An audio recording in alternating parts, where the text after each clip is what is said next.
Hello there everyone, it's Nina. Thanks for joining me today for another video.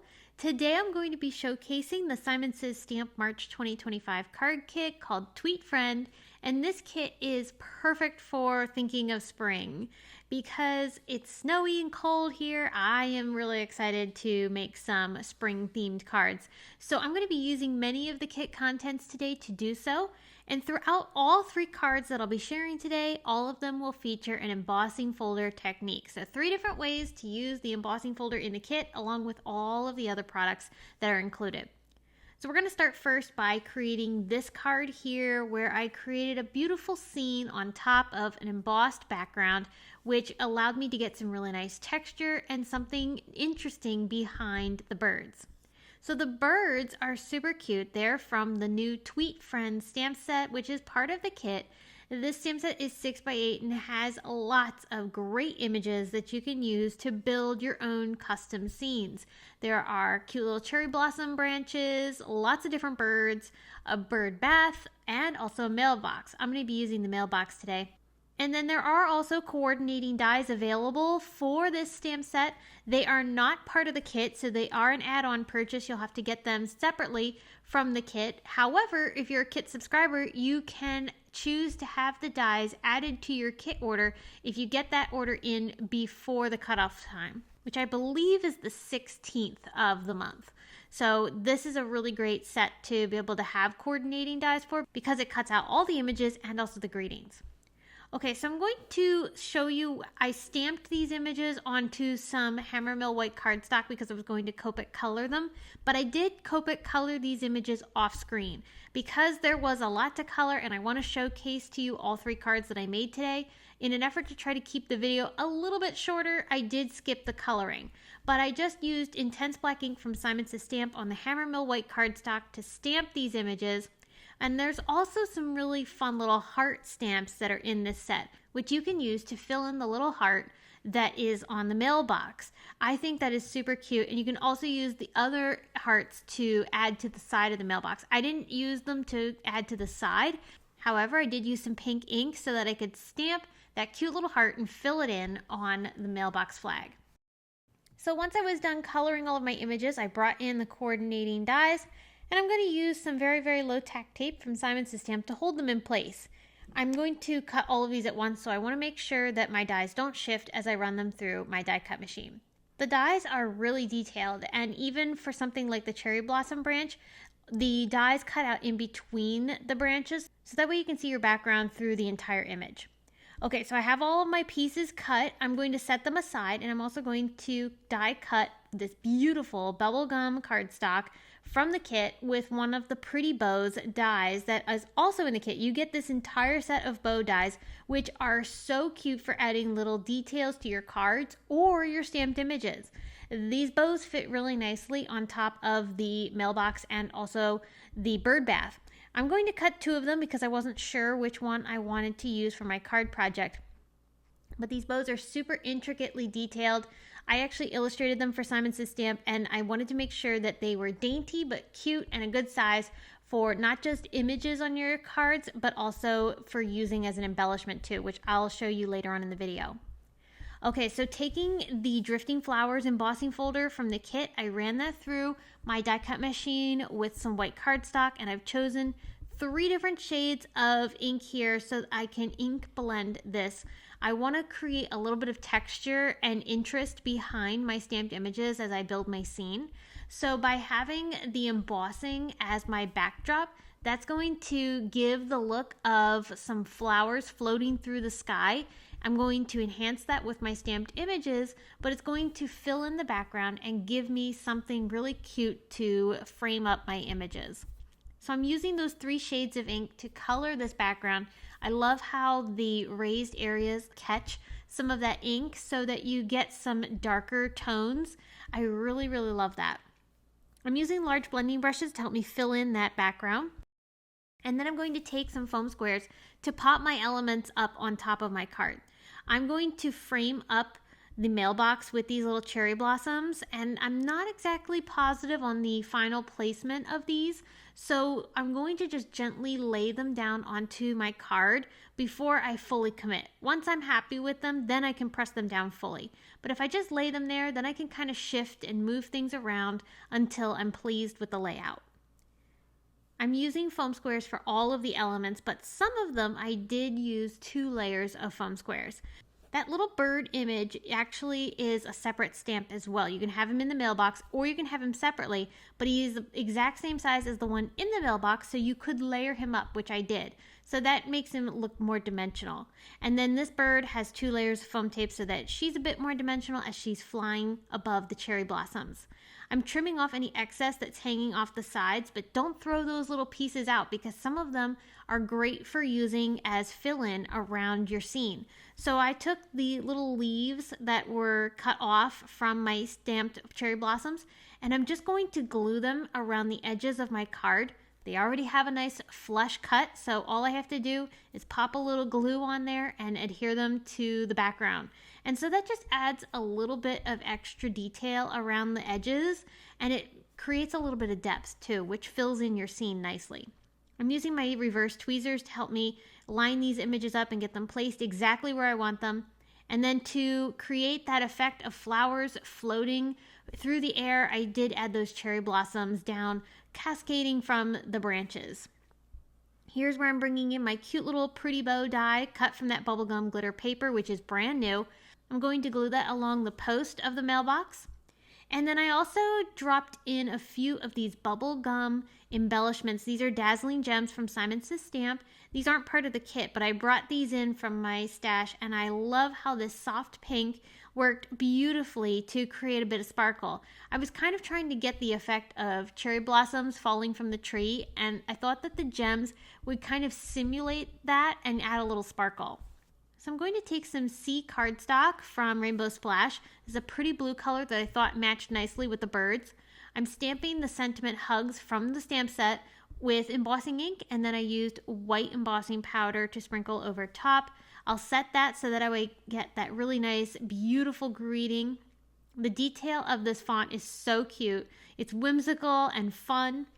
And I'm going to use the coordinating die that I cut out the greeting with to also cut 2 sheets of that C cardstock so that way I can glue them behind my sentiment. I'm going to do this to create a little bit of dimension because this is a delicate sentiment. I didn't really have a lot of room for foam squares, but if I just stack a few of these together, I'll get that dimension and it'll work perfectly for this greeting. So the craft tacky glue comes in handy for that. It's just a little bit of liquid glue to adhere all of these together. And then that same liquid glue is what I'll use to adhere it down to my card. This is going to go down along the bottom right. And I love how that forms a nice visual triangle. You've got the sentiment, the mailbox, and then the bird floating through the sky. That creates a really nice visual triangle there with those 3 elements all featuring that nice bright blue color. If you notice, the mailbox has some fun polka dots. When I was Copic coloring, I used the blue markers that I used to color in the mailbox to also add that tone-on-tone pattern, which I thought was really fun. It makes the mailbox just a little bit more extra special. So there is idea number 1 by using the embossing folder as a soft backdrop for a scene of stamped images. So now let's try another technique. There are some beautiful pattern papers from Paper Rose in the kit, and this one caught my eye with this cute little farm stand with all the fresh flowers in it. I'm going to cut this from a Pinkfresh background panel. This actually cuts this teardrop shape, but then it also has a coordinating detail element that is optional, but it allows you to create that really beautiful braided effect, which is really pretty, and it trims up this panel really nicely. So I popped out all of the inner parts of this panel, and then I'm going to run this through the embossing folder to get some texture. The texture is going to be dimensional, so same way that we did the embossing on the first card. We've got that raised, beautiful design. It's a little hard to see right now, but we're going to enhance it to make it stand out. This is going to look really pretty with some blue inks. I picked out marine. I thought that would be a nice pop of brighter blue. There are a few muted colors in this background, so I didn't want to go too muted with the embellishing of this embossed area. So by pulling in a little bit more of that brighter blue, it helps keep the panel nice and bright and colorful. So I'm using marine ink and a larger blending brush from Simon Says Stamp, and I'm adding just a little bit of color around the edges of that light blue background, but then I'm focusing a lot of the ink blending around that drifting flower embossed design. So that way I can catch the raised surfaces of this with that ink. Then I'm going to bring in that teardrop die once more, and I'm going to cut it from some white cardstock twice, but I'm only using the outer die. I'm not using the detail inner piece. The reason I'm cutting these is because I want to create a shaped card. So this is going to allow me to build that shaped card. One of the panels I will need to add a score line to so that it will fold nicely. I scored it at about 1/2 inch down from the top using my Simon Says Stamp scoring board. You can see that fold there. We'll give it a little crease so that way you can see it better. And then I'm just going to take my bone folder to crease it really well so that way it will have a clean edge. So now I can adhere this to the other panel so that way it will form a shaped card. To adhere it together, I am going to use some Terrific tape from Simon Says Stamp. This is the 1/4 inch tape. And I'm just going to put a couple of strips along that top edge of the panel, so above the fold line. Then I'll give this a good little press to make sure it's adhered to my cardstock, remove the release paper, and then I can line this up with the other panel, and this is going to go on the back side to form the other end of the card. Line it up, press it all together, and then check it out. This super cute little shaped card is perfect for a fun little design. Something different than the standard card shape, and this is an A2 size panel, so it will fit in an envelope perfectly. So then for a greeting, I've picked out this birthday sentiment from the Tweet Friend stamp set, and I'm stamping it onto some rainforest cardstock from Simon Says Stamp. I used embossing ink for this as well, the same white embossing powder I used earlier, and then I'll heat set this one. I'm going to have a pairing sentiment with this that is going to be just a single line greeting from the stamp set that complements it. So it says wishing you a happy, and then the rest of the sentiment will say birthday. That smaller coordinating sentiment I'm going to stamp onto some of that same C cardstock that I used earlier, and then I'll cut that down into a little strip. I did use the coordinating dies, however, for this large birthday greeting to be able to pop this up onto my card. This one had a little bit more extra space that I could fit some foam strips behind it, so this way I was able to add that foam tape to pop it up. So this one worked a little bit easier for that dimension. But if you don't want to bother with the foam tape, you could use the same technique I used earlier by stacking the die cuts together.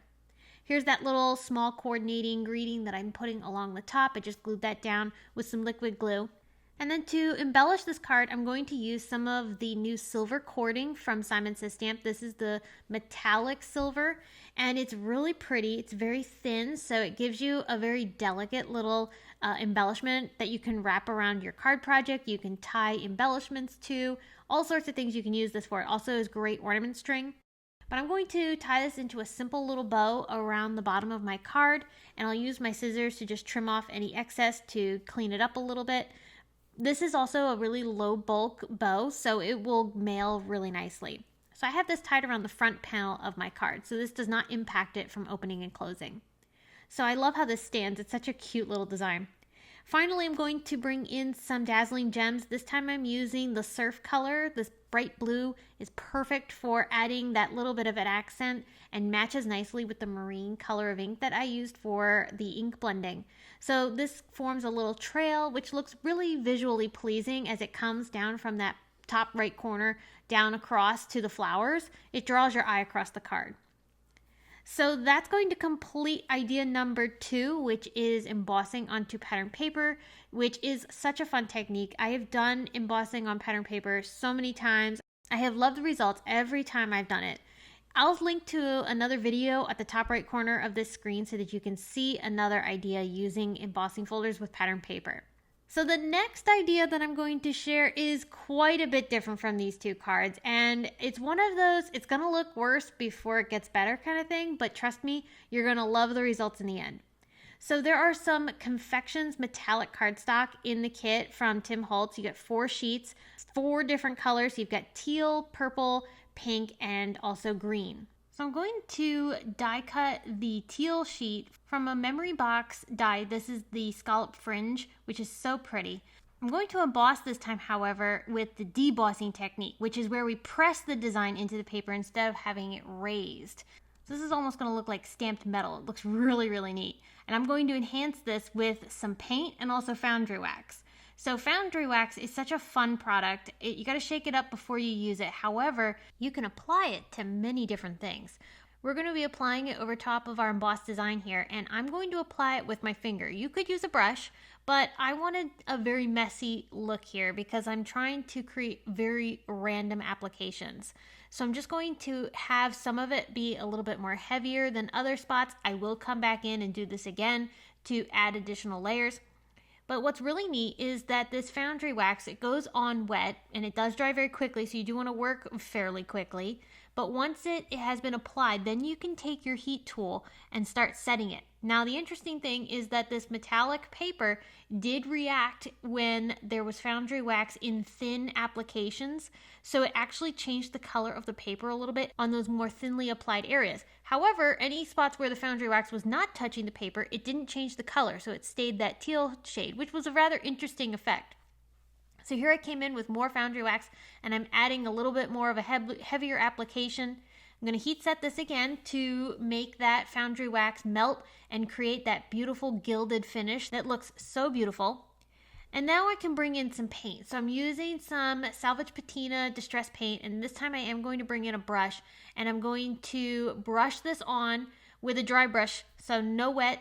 I'm just going to come in with the paint and apply this.